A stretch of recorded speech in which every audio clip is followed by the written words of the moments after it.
Shut up, Smarks. REDUX. No, I won't tap out. I won't tap out. All of you bastards suck. Just stop watching Raw. Stop watching Raw.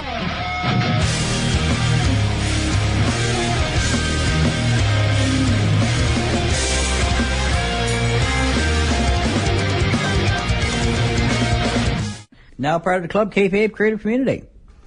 So, I'm going to be pre-previewing NXT TakeOver Philadelphia this week, rather than do it next week and have TakeOver and Royal Rumble mashed into one 2-hour block. It's going to be bad enough doing the review. So, anyway. So I'm just going to preview NXT TakeOver this week, and then pre-preview Royal Rumble next week. And then cross my fingers I can squeeze all the reviews into one show the week after. On the WWE Network, taking place from the Wells Fargo Center in Philadelphia, Pennsylvania. Born and raised, and the playground is... No, that's not right. So we got 4 matches. So what I have here on the CHMR's Ring Rust page, Red Dragon will be defending their NXT Tag Team Championships against Mad Dogs and Englishmen, Eric Young and Alexander Wolf. But what's on the Wikipedia page, the tag team within the Undisputed Era be defending their titles against the Authors of Pain, Akam and Razar. So either way, I you know, if you listen to my show for any particular length of time, you know either way, I usually err on the side of the defender and say, because mathematically speaking, titles are defended more so than they're lost. So that's going to be my prediction. I'm going to think that Bobby Fish and Kyle O'Reilly are, at least for the time being, going to hold on to their titles. They kind of haven't had them for a very long time, so I think give them a couple of title defenses first, at least, to show that they're show their mettle as a tag team. Their mettle, wrong kind of metal. So.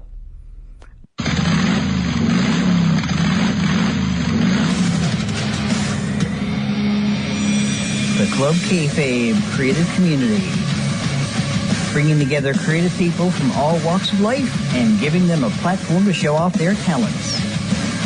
Podcasters, artists, cosplayers, authors. Check out all the information about Club Kayfabe creative community at ckcconline.com. And next up for NXT TakeOver Philadelphia, I'm just going to take it from the Wikipedia page from the bottom going to the top. Because the very first one they have listed is the world title match, so I'm guessing that's probably going to be the main event. So the next match we have sees Ember Moon defending her NXT Women's Championship against Shayna Baszler, the Queen of Spades. So once again, like I said, I usually take the side of the defending champion. So, I mean, and also this is Shayna Baszler's first time challenging for the belt. Generally speaking, not unprecedented, but generally speaking, like at least 75% of the time, at least, probably more like 85 to 90% of the time, the first time somebody challenges for a title, they don't win it. Well, sure, you can name 5 or 6 examples of where that didn't happen, but those are only 5 or 6 examples. You can come up with 100 wrestlers who won a major title the first time they wrestled for it. I'm willing to listen. You're listening to Ring Rust Redux on Gerbranology TV. Now part of the Club Kayfabe creative community. So next up from NXT TakeOver Philadelphia, born and raised in the playground. I should probably stop making that joke. We see Aleister Black taking on Adam Cole, baby, in an Extreme Rules match. So that'll be interesting to see what Adam Cole can pull out of his bag of dirty tricks to throw against Aleister Black. But I think I'm gonna side with the larger competitor. I think Aleister Black seems like he'd probably be more at home, maybe in an Extreme Rules match. But we'll see how that plays out. But that's going to be my prediction. And it's the only non-title match, so I think I have some wiggle room.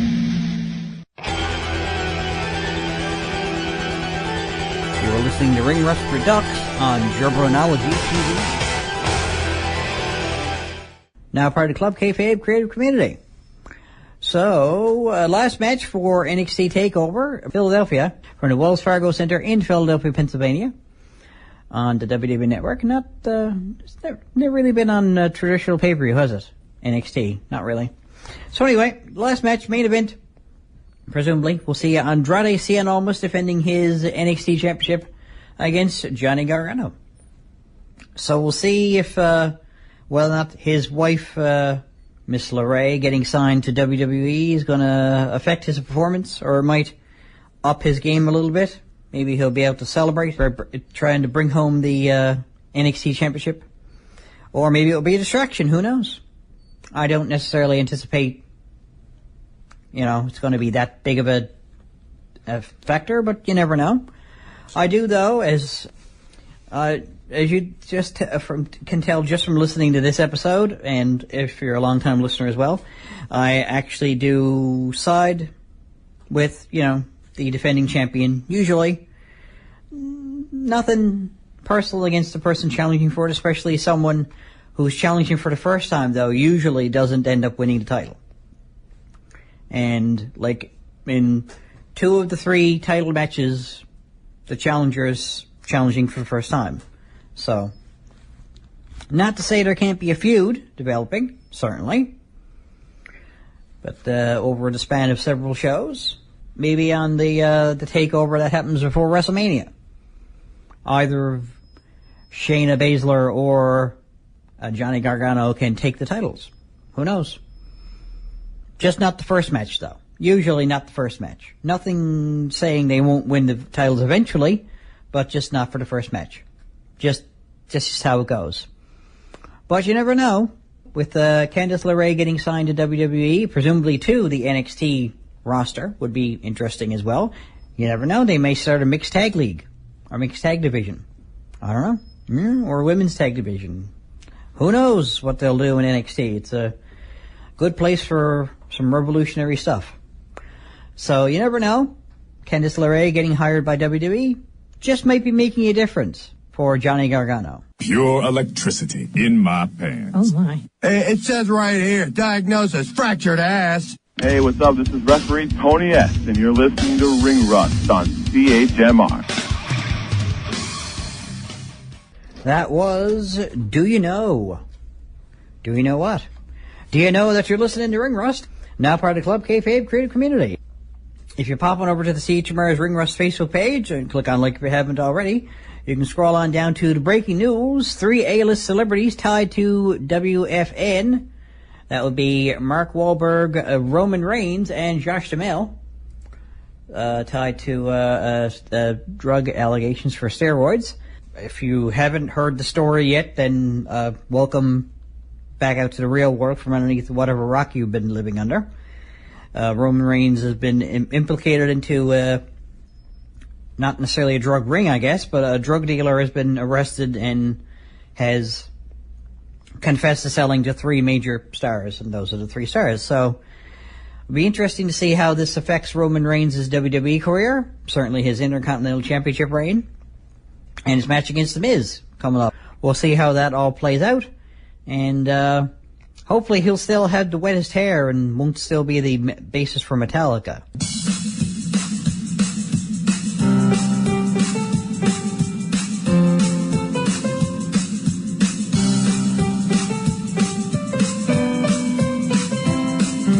Like me on Facebook, tinyurl.com/ringrust. Follow me on Twitter @MarkGibroni. And subscribe to Jarbronology TV, youtube.com/fanboymarkjabroni.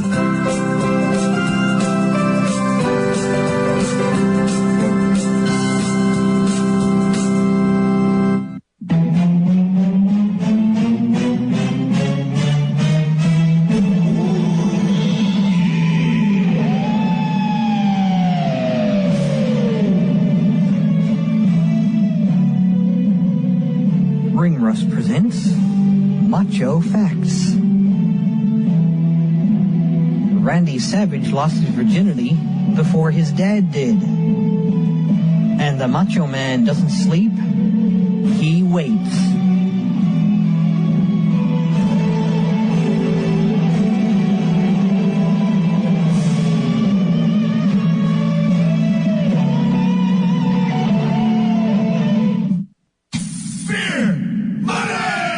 Ring Rust has a new home. Enjoy your choice of adult beverage while I slam Wrestling News Radio on its back. Streaming every Friday night at 12 a.m. Eastern Standard Time. Rebroadcasting every Saturday at 12 p.m. at 12msportsradio.com. That's 12OZsportsradio.com. Watch your money.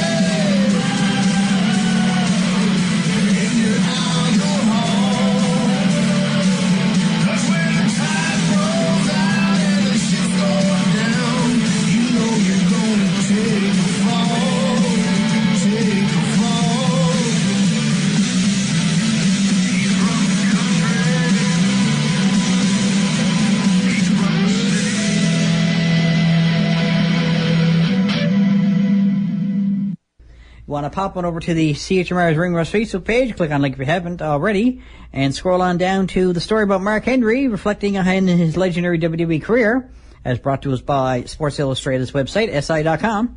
Give that a read. I'd rather not go on about it. I'd kind of just rather not drone on and on and on and on and on and on and on and on and on and on and on and on and on and on and on about it. I'd rather just let the music do the talking. You're listening to Ring Rust Redux on Jabronology TV. Seek and ye shall find, or I'll flick your ear. Oops. I've been shellackened. Friendly fire. You're listening to Wrestling Superstars, the Triple X Sex Express Sex Yeti, and you're listening to Ring Rust, the one and only wrestling talk radio show. Now part of the Club Kayfabe creative community. Now popping back on over to the CHMR's Ring Rust Facebook page, click on like if you haven't already, for some New Japan Pro Wrestling news.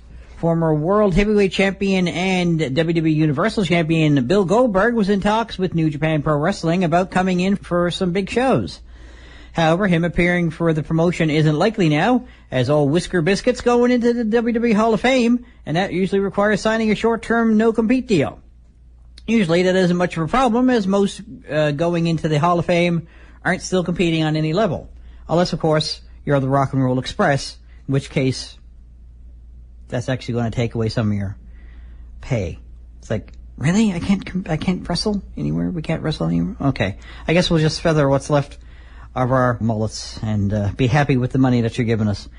In hindsight, when I heard that the Honky Tonk Man turned down to Hall of Fame because he could make more money on the independent circuit, maybe that's what he meant. He would have to stop performing on the independent circuit for whatever period of time, and that would end up costing him money. If he could get, say, $1,000, just to pull a figure out of the top of my head, $1,000 per night, more like probably. That's probably not unreasonable, actually, come to think of it. I was going to suggest a more reasonable price, but that's probably close to what he gets. But just for a round figure, let's say he gets $1,000 for every performance he does, and he does 2 or 3 maybe any given week. That's $3,000 that he doesn't make any one given week because he's in the Hall of Fame and can't compete. So maybe that's what he was talking about. I don't know. Maybe when he actively retires, he'll go in, I guess. When he's decided he's hanging up the old boots, which you can hardly see underneath his bell-bottomed ring attire. So it would have been interesting to see Goldberg wrestling in New Japan. I can only imagine the reaction the fans would have given him.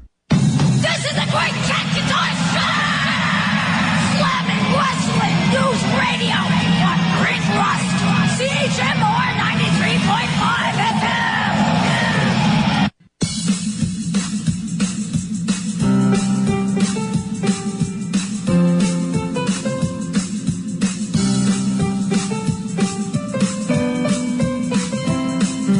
Like me on Facebook, tinyurl.com/ringrust. Follow me on Twitter @MarkJabroni. And subscribe to Jabronology TV, youtube.com/fanboymarkjabroni.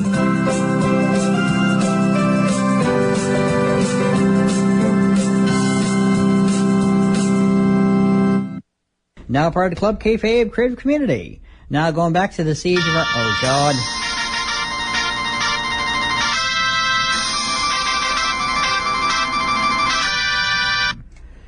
If I can have your attention, please. I just received an email from the ridiculous Ring Rust general manager. Hey, do you think there's any chance that we're going to see EC3 in WWE since he's just been let go from Impact? Well, that's okay. Well, let's consult with the magic smart ball that I got from ProWrestlingCrate.com.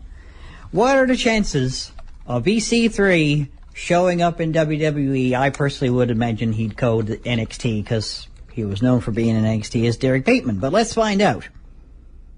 Screwjob. So I don't like your chances there, ridiculous Ring Rust general manager. But at any rate, Ethan Carter III finished up with Impact Wrestling at Saturday's TV tapings in Orlando, Florida. Although his contract with the company was set to expire towards the summer, he received an early release. This has led to speculation and more reports that he will be returning to WWE. EC3 was reportedly seen at the WWE Performance Center this past Tuesday. So, fingers crossed, he'll be showing up, or maybe that was just someone who looked like him. I don't know, maybe it was a delivery driver. Who am I to judge?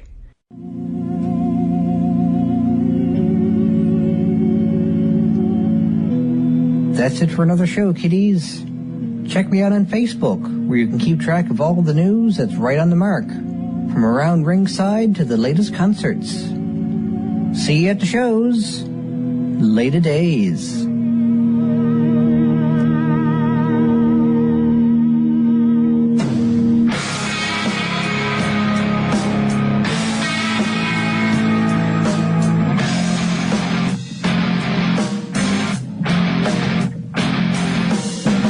This is 93.5 CHMR FM.